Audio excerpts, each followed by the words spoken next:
ഏശയ്യ അധ്യായം 34. ഏദോമിന് നാശം. ജനതകളെ, ജനപദങ്ങളെ, അടുത്തുവരുവിൻ, ശ്രദ്ധിച്ചു കേൾക്കുവിൻ. ഭൂമിയും അതിലുള്ളവയും ശ്രവിക്കട്ടെ. ലോകവും അതിൽ നിന്ന് പുറപ്പെടുന്നവയും ശ്രദ്ധിക്കട്ടെ. എല്ലാ ജനതകളുടെയും നേരെ കർത്താവ് കോപിച്ചിരിക്കുന്നു. അവരുടെ സർവ്വ സൈന്യങ്ങളുടെയും നേരെ അവിടുത്തെ കോപം ആഞ്ഞടിക്കുന്നു. അവിടുന്ന് അവരെ വിധിച്ചിരിക്കുന്നു, അവരെ കൊലക്കേൽപ്പിച്ചിരിക്കുന്നു. അവരുടെ വധിക്കപ്പെട്ടവർ വലിച്ചെറിയപ്പെടുകയും മൃതശരീരത്തിൽ നിന്ന് ദുർഗന്ധം വമിക്കുകയും ചെയ്യും. പർവ്വതങ്ങളിൽ അവരുടെ രക്തം ഒഴുകും. ആകാശ സൈന്യങ്ങൾ തകർന്നു നശിക്കും. ആകാശത്തെ ചുരുൾ പോലെ തെറുക്കും. മുന്തിരിച്ചെടിയിൽ നിന്നും അത്തിമരത്തിൽ നിന്നും ഇല കൊഴിയുന്നത് പോലെ അവരുടെ സൈന്യങ്ങൾ വീണുപോകും. എന്തെന്നാൽ എൻ്റെ വാൾ ആകാശങ്ങളിൽ വച്ച് മതിയാവോളം പാനം ചെയ്തിരിക്കുന്നു. ഏദോമിൻ്റെ മേൽ ഞാൻ നാശത്തിന് വിധിച്ചിരിക്കുന്ന ജനതയുടെ മേൽ ശിക്ഷ നടപ്പാക്കാൻ ഇതാ അത് ഇറങ്ങി വരുന്നു. കർത്താവിനൊരു വാളുണ്ട്. രക്തം കുടിച്ച് അതിന് മതിയായിരിക്കുന്നു. അത് മേധസ്സു ഭക്ഷിച്ച് ചെടിച്ചിരിക്കുന്നു. കുഞ്ഞാടുകളുടെയും കോലാടുകളുടെയും രക്തം കൊണ്ടും മുട്ടാടുകളുടെ വൃക്കകളിലെ കൊഴുപ്പുകൊണ്ടും തന്നെ. എന്തെന്നാൽ കർത്താവിന് ബൊസ്രായിൽ ഒരു ബലിയും ഏദോമിൽ ഒരു മഹാസംഹാരവും ഉണ്ട്. അവയോടുകൂടെ കാട്ടുപോത്തുകളും കാളക്കൂറ്റന്മാരോടൊപ്പം കാളക്കുട്ടികളും വീഴും. അവരുടെ ദേശം രക്തം കൊണ്ട് കുതിരും. അവരുടെ മണ്ണ് കൊഴുപ്പുകൊണ്ട് ഫലപുഷ്ടിയുള്ളതാകും. കർത്താവിന് പ്രതികാരത്തിന്റെ ദിനവും സിയോനു വേണ്ടി പകരം വീട്ടുന്ന ഒരു വത്സരവും ഉണ്ട്. ഏദോമിലെ നദികൾ കീലും അവളുടെ മണ്ണ് ഗന്ധകവും അവളുടെ ദേശം കത്തുന്ന കീലും ആയി മാറും. രാവും പകലും അതു കെടാതെ എരിയും. അതിൻ്റെ പുക എന്നും ഉയർന്നുകൊണ്ടിരിക്കും. തലമുറകളോളം അത് ശൂന്യമായി കിടക്കും. ആരും ഇനി ഒരിക്കലും അതിലൂടെ കടന്നു പോവുകയില്ല. കഴുകനും മുള്ളൻ പന്നിയും അതു കൈവശമാക്കും. മൂങ്ങയും മലങ്കാക്കയും അവിടെ വസിക്കും. അവിടുന്ന് സംഭ്രാന്തിയുടെ ചരടുകൊണ്ട് അതിനെ അളക്കും. ശൂന്യതയുടെ തൂക്കുകട്ട അതിൻ്റെ കുലീനന്മാരുടെ മേൽ തൂക്കും. അത് ഒരു രാജ്യം അല്ലാതാകും. അവരുടെ രാജാക്കന്മാർ ശൂന്യതയിൽ ലയിക്കും. അതിൻ്റെ കോട്ടകളിൽ മുൾച്ചെടി വളരും. അതിൻ്റെ ദുർഗങ്ങളിൽ തൂവയും ഞെരിഞ്ഞിലും മുളയ്ക്കും. അത് കുറുക്കന്മാരുടെ സങ്കേതവും ഒട്ടകപക്ഷികളുടെ താവളവും ആകും. കാട്ടുപൂച്ചയും കഴുതപ്പുലിയും ഏറ്റുമുട്ടും. കാട്ടാടുകൾ പരസ്പരം പോരിന് വിളിക്കും. രാത്രിയിൽ ദുർമന്ത്രവാദിനി അവിടെ ഇറങ്ങി വിശ്രമസങ്കേതം കണ്ടെത്തും. അവിടെ മൂങ്ങ കൂടുകെട്ടി മുട്ടയിട്ട് കുഞ്ഞുങ്ങളെ വിരിയിച്ച് ചിറകിൻ കീഴിൽ അവയെ പോറ്റും. അവിടെ പരുന്തുകൾ ഇണയോടൊത്ത് വിഹരിക്കും. കർത്താവിൻ്റെ ഗ്രന്ഥത്തിൽ കണ്ടുപിടിച്ചു വായിക്കുക. ഇവയിലൊന്നും കാണാതിരിക്കുകയില്ല, ഒന്നിനും ഇണയില്ലാതിരിക്കുകയില്ല. എന്തെന്നാൽ കർത്താവിൻ്റെ അധരങ്ങൾ കൽപ്പിക്കുകയും അവിടുത്തെ ആത്മാവ് അവയെ ഒരുമിച്ച് കൂട്ടുകയും ചെയ്തിരിക്കുന്നു. അവിടുന്ന് അവയ്ക്കു വേണ്ടി നറുക്കിട്ടു. അവിടുത്തെ കരം ചരടുകൊണ്ട് അളന്നു തിരിച്ച് അത് അവയ്ക്കു നൽകിയിട്ടുണ്ട്. അവ എന്നേക്കുമായി അത് കൈവശമാക്കും. തലമുറകളോളം അവ അതിൽ വസിക്കും. ഏശയ്യ 35.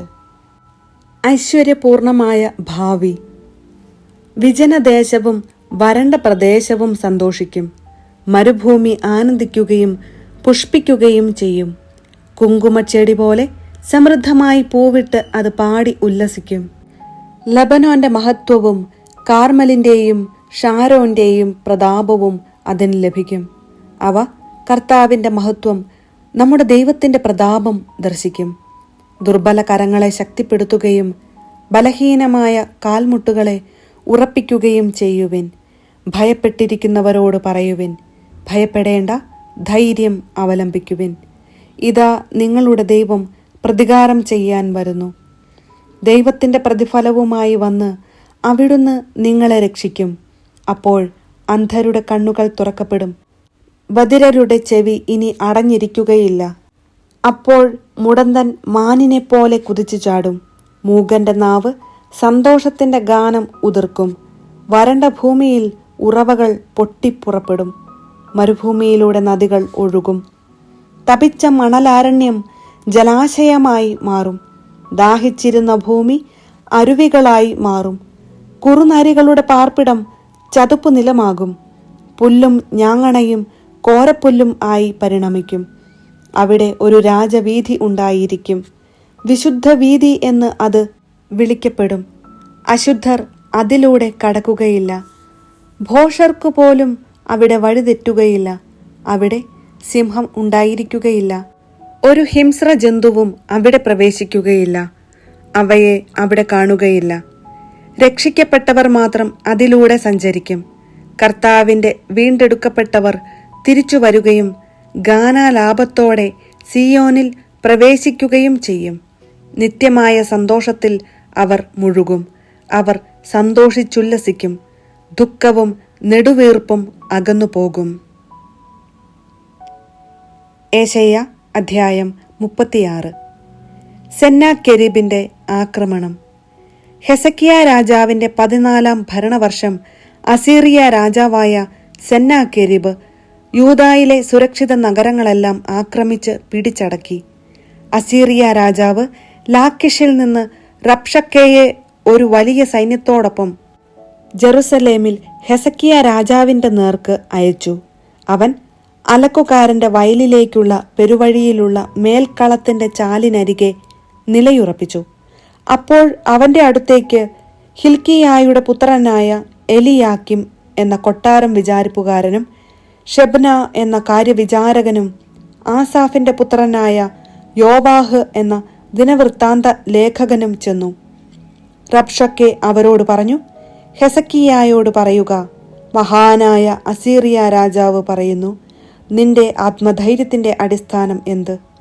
വെറും വാക്ക് യുദ്ധതന്ത്രവും യുദ്ധത്തിന്റെ ശക്തിയും ആകുമെന്ന് നീ വിചാരിക്കുന്നുവോ? എന്നെ എതിർക്കാൻ തക്കവിധം നീ ആരിലാണ് ആശ്രയിക്കുന്നത്? ഈജിപ്തിനെയാണ് നീ ഇപ്പോൾ ആശ്രയിക്കുന്നത്. ഊന്നി നടക്കുന്നവന്റെ ഉള്ളംകൈയിൽ തുളച്ചു കയറുന്ന പൊട്ടിയ ഓടത്തണ്ടിന് തുല്യമാണത്. ഈജിപ്ത് രാജാവായ ഫറവോ തന്നെ ആശ്രയിക്കുന്നവന് അത്തരത്തിലുള്ളവനാണ്.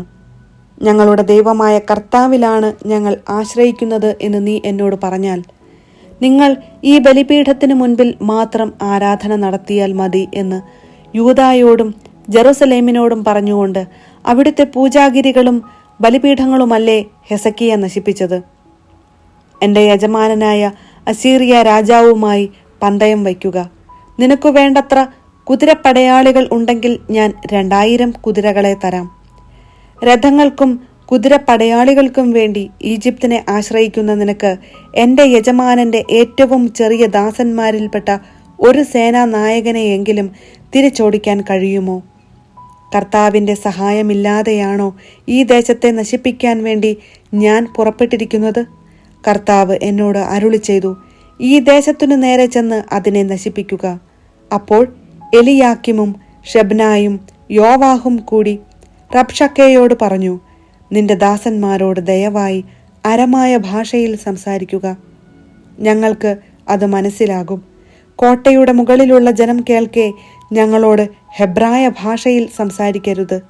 റബ്ഷക്കെ മറുപടി പറഞ്ഞു, സ്വന്തം വിസർജന വസ്തുക്കൾ തിന്നാനും കുടിക്കാനും നിന്നോടൊപ്പം വിധിക്കപ്പെട്ടിരിക്കുന്ന കോട്ടയുടെ മുകളിലിരിക്കുന്ന ജനത്തോടല്ലാതെ നിന്നോടും നിന്റെ യജമാനനോടും ഈ വാക്കുകൾ പറയാനാണോ എൻ്റെ യജമാനൻ എന്നെ അയച്ചിരിക്കുന്നത്? അനന്തരം റബ്ഷക്കെ എഴുന്നേറ്റ് നിന്ന് ഹെബ്രായ ഭാഷയിൽ ഉറക്കെ വിളിച്ചു പറഞ്ഞു, മഹാനായ അസീറിയ രാജാവിൻ്റെ വാക്കുകൾ ശ്രവിച്ചാലും. രാജാവ് പറയുന്നു, ഹെസക്കിയ നിങ്ങളെ വഞ്ചിക്കാതിരിക്കട്ടെ. നിങ്ങളെ രക്ഷിക്കാൻ അവന് കഴിയുകയില്ല. നിശ്ചയമായും കർത്താവ് നമ്മെ രക്ഷിക്കും. ഈ നഗരം അസീറിയ രാജാവിൻ്റെ പിടിയിൽ അമരുകയില്ല എന്ന് പറഞ്ഞ് കർത്താവിൽ ആശ്രയിക്കാൻ ഹെസക്കിയ നിങ്ങൾക്ക് ഇടയാക്കാതിരിക്കട്ടെ. നിങ്ങൾ ഹെസക്കിയായുടെ വാക്ക് ശ്രദ്ധിക്കരുത്. അസീറിയ രാജാവ് പറയുന്നു, സമാധാന ഉടമ്പടി ചെയ്ത് നിങ്ങൾ എൻ്റെ അടുത്തു വരുവിൻ. അപ്പോൾ നിങ്ങൾക്ക് സ്വന്തം മുന്തിരിയിൽ നിന്നും അത്തിവൃക്ഷത്തിൽ നിന്നും ഭക്ഷിക്കുന്നതിനും സ്വന്തം തൊട്ടിയിൽ നിന്ന് കുടിക്കുന്നതിനും ഇടവരും. ഞാൻ വന്ന് നിങ്ങളുടേതുപോലുള്ള ഒരു നാട്ടിലേക്ക്, ധാന്യങ്ങളുടെയും വീഞ്ഞിൻ്റെയും നാട്ടിലേക്ക് നിങ്ങളെ കൊണ്ടുപോകുന്നത് വരെ നിങ്ങൾ അങ്ങനെ കഴിയും. കർത്താവ് നമ്മെ രക്ഷിക്കും എന്നു പറഞ്ഞ് ഹെസക്കിയ നിങ്ങളെ വഞ്ചിക്കാതിരിക്കട്ടെ. ഏതെങ്കിലും ജനതയുടെ ദേവൻ അസീറിയ രാജാവിന്റെ കയ്യിൽ നിന്ന് സ്വന്തം ജനത്തെ രക്ഷിച്ചിട്ടുണ്ടോ? ഹാമാത്തിന്റെയും അർപ്പാദിന്റെയും ദേവന്മാർ എവിടെ? സെഫാർവയിമിന്റെ ദേവന്മാർ എവിടെ? സമരിയായെ എൻ്റെ കയ്യിൽ നിന്ന് മോചിപ്പിക്കാൻ അവർക്ക് സാധിച്ചോ? ഈ രാജ്യങ്ങളിലെ ദേവന്മാരിൽ ആരാണ് തങ്ങളുടെ രാജ്യങ്ങളെ എൻ്റെ പിടിയിൽ നിന്ന് മോചിപ്പിച്ചിട്ടുള്ളത്? ജെറുസലേമിനെ എൻ്റെ കയ്യിൽ നിന്ന് കർത്താവ് രക്ഷിക്കുമെന്ന് പിന്നെ എങ്ങനെ കരുതാം? ജനം അവനോട് മറുപടിയൊന്നും പറഞ്ഞില്ല. എന്തെന്നാൽ അവരോട് മറുപടി പറയരുതെന്ന് രാജാവ് കൽപ്പിച്ചിരുന്നു. അപ്പോൾ ഹിൽക്കിയായുടെ പുത്രനും കൊട്ടാരം വിചാരിപ്പുകാരനുമായ എലിയാക്കിമും കാര്യവിചാരകനായ ഷെബ്നായും ആസാഫിന്റെ പുത്രനും ദിനവൃത്താന്ത ലേഖകനുമായ യോവാബും ഹെസക്കിയായുടെ അടുത്തു മടങ്ങി വന്ന് വസ്ത്രം കീറിക്കൊണ്ട് റബ്ഷക്കയുടെ വാക്കുകൾ അറിയിച്ചു.